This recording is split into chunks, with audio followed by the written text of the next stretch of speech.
गांव गांव में अब अगर आप ब्याज पर पैसे लेते हैं या देते हैं तो अब सावधान हो जाइए।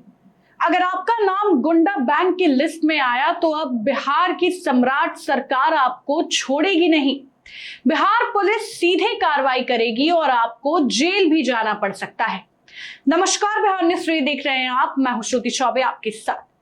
दरअसल कुछ दिन पहले मुख्यमंत्री सम्राट चौधरी ने गुंडा बैंक के खिलाफ सख्त कार्रवाई की बात कही थी। अब बिहार पुलिस ने इस पर काम शुरू कर दिया है।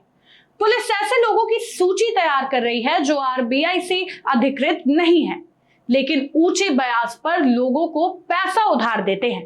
ऐसे मामलों में कई बार मारपीट, धमकी और दूसरी गंभीर घटनाएं भी सामने आई हैं। इसी बीच बिहार के डीजीपी विनय कुमार का बड़ा बयान सामने आया है। उन्होंने साफ कहा है कि ऐसे लोगों के खिलाफ सख्त कार्रवाई की जाएगी। आइए सुनते हैं डीजीपी विनय कुमार ने क्या कहा है। देखिए, इसमें माइक्रो फाइनेंस कंपनी पे नियंत्रण करने का एक पैराफेरनेलिया है। माइक्रो फाइनेंस कंपनी को जिला में पंजीकरण कराना है। यदि कोई भी माइक्रो फाइनेंस कोई भी कंपनी यदि इस प्रकार का लेन देन करती है तो उसको पहले एक मनी लेंडर्स एक्ट हुआ करता था, जो अभी प्रवृत्त नहीं है, समाप्त हो गया। तो उसमें मनी लेंडर्स को भी लाइसेंस लेना पड़ता था सूदखोरी के लिए। बहुत पुराना एक्ट था, 19वीं शताब्दी का एक्ट था।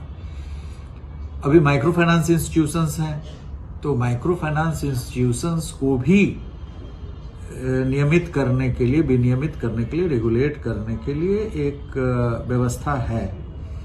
जिले में डिस्ट्रिक्ट मजिस्ट्रेट की यह जिम्मेवारी है कि वह एक senior deputy collector, SDO rank के पदाधिकारी को नामित करे जो उनका पंजीयन करेगा। कोई भी माइक्रो फाइनेंस इंस्टीट्यूशन यदि लोन देना चाहता है तो उसका रजिस्ट्रेशन अनिवार्य है। यदि रजिस्ट्रेशन नहीं कराया तो अवैध है। उसके बाद जो प्रखंड स्तर के पदाधिकारी हैं, बीडीओ या सर्किल ऑफिसर, उनकी यह जिम्मेवारी है कि वो अपने क्षेत्र में भ्रमणशील रह करके पता लगाएं कि कौन कौन से एमएफआई हैं जो रजिस्टर्ड हैं, जो लोन दे रहे हैं, या अनरजिस्टर्ड यदि लोन दे रहे हैं तो उनके खिलाफ कार्रवाई करने के लिए पुलिस को भी रिपोर्ट करना है और जो प्रभारी पदाधिकारी वहां है उनको भी एक रिपोर्ट देना है कि अवैध है। तो इन सभी जो एजेंसियां हैं सबको काफी सक्रिय रहना पड़ेगा, पुलिस को भी रहना पड़ेगा। अब हम लोगों की कोई भूमिका नहीं है लाइसेंस देने में और ये सब करने में, लेकिन अब हम लोगों को जब कोई समस्या विकराल रूप धारण करती है तो पुलिस स्वतः उसमें घुसती है। अब हम लोग सूची भी लेंगे। बताया जाता है कि 20-22 के करीब वहां पंजीकृत है मुजफ्फरपुर जिले में, लेकिन उससे अधिक संख्या में एमएफआई कार्यरत है। कौन एमएफआई है, कहां है, उन सब पे रंगदारी का केस दर्ज होगा। यदि आप पंजीकृत नहीं है और आप लोन देने का काम कर रहे हैं तो और इंटरेस्ट ले रहे हैं, अधिक इंटरेस्ट ले रहे हैं, तो ये सब जांच करके हम लोग इस पर एक मुहिम चलाएंगे। जो प्रॉपर बैंकिंग सिस्टम के तहत नहीं है, जो आरबीआई के द्वारा रिकॉग्नाइज नहीं है, रेगुलेटेड नहीं है, उस तरह के बैंक को हम गुंडा बैंक कह सकते हैं। जो माइक्रो फाइनेंस इंस्टीट्यूशन से रजिस्टर्ड नहीं है, गुंडा बैंक हो गया।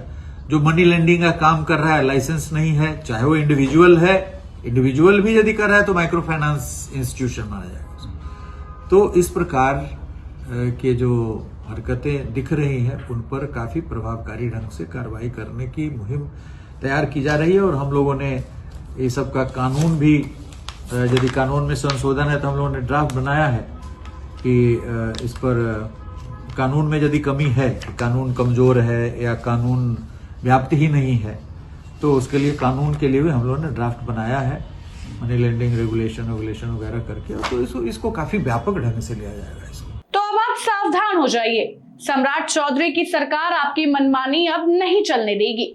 आप अगर गांव-गांव में सूद पर पैसे देने का धंधा करते हैं तो अब उस पर बिहार पुलिस सख्त कार्रवाई करेगी और आपको जेल भी जाना पड़ सकता है। पुलिस गांव-गांव में ऐसे लोगों की पहचान कर रही है।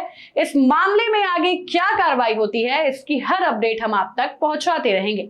फिलहाल के लिए बस इतना ही। आप भी बन सकते हैं जनता रिपोर्टर। बस अपने क्षेत्र की किसी भी समस्या का एक बढ़िया वीडियो बनाइए, दिए गए व्हाट्सएप नंबर पर हमें पूरी जानकारी के साथ भेज दीजिए। तब तक के लिए जय हिंद, जय बिहार। वीडियो पसंद आए तो इसे लाइक और ज्यादा से ज्यादा शेयर करें। हमारे चैनल को सब्सक्राइब करना न भूलें ताकि आपको हर जरूरी खबर सबसे पहले मिल सके। अगर आप किसी खास विषय या मुद्दे पर वीडियो देखना चाहते हैं तो कमेंट करके जरूर बताएं। आपकी राय हमारे लिए बेहद अहम है।